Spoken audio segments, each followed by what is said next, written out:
Hey everyone, welcome back to Normal's Journal. And right now, what we have going on, I have my daughter Peanut here, along with my daughter Bells, her older sister. She's 6, she's 8. And what we have going on here is they are going over sight words. Um, if you any of you guys not familiar with sight words are, they're basically words that are used every day. And some of them are uh, a little harder to pronounce. They're just words. They're snap words that we should know. Some examples of sight words would be the, she, were, there, they are. So they're just words that we use every day. That's not always easy to enunciate or break down and figure out the different pronunciation of each words. My daughter Peanut here is in first grade, and she had a bit of a challenging time when it came to learning to read when she got introduced to reading. Um, as we know, different kids learn at different levels. She has a twin sister. Again, she's 6. She has a twin sister who, learned to read at just a different time. Her time just happened to be a little sooner. However, Peanut here was what they called a little behind as far as reading in comparison to like her class and other classmates.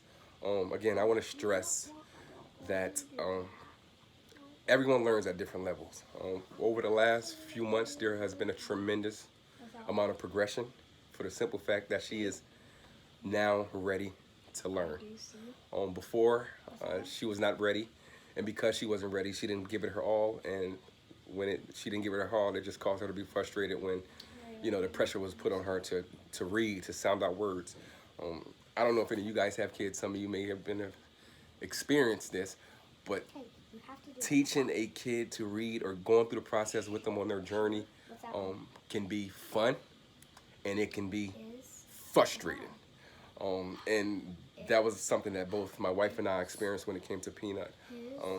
There was, just frustration on my behalf, her behalf, my wife's behalf, and because of that, there was a lot of pressure. But what I also will stress is with patience and commitment and her just really having the will to want to learn now, the progression has been amazing. We got together with a few of her teachers. We got together with the assistant principal and we created a support team to help her get that additional support that she needed.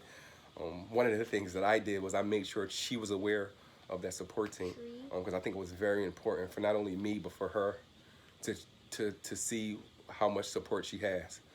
Right now, what's going on is her older sister Bells, like I said, is going over sight words with her, and this is just a beautiful thing. This is something that I wanted to share.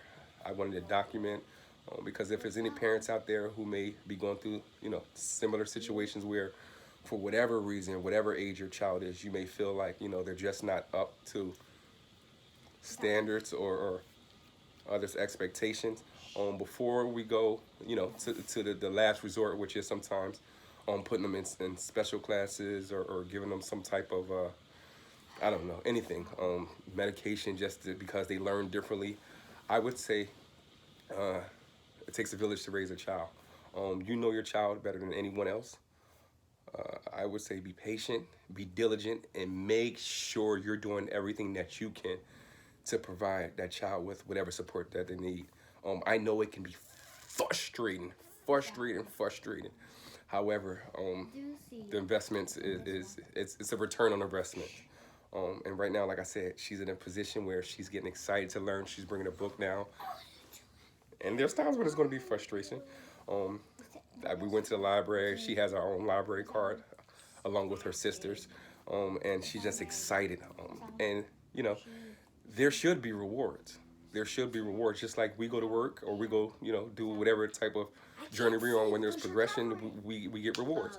So she gets rewards, and it's just a beautiful thing. And I want to document this and share with other parents who may be going through similar situations that before you exercise that last resource, which is sometimes is putting them in, getting them labeled or giving them some type of medication or whatever it is because you think they're at a different place or they're not up to standards again.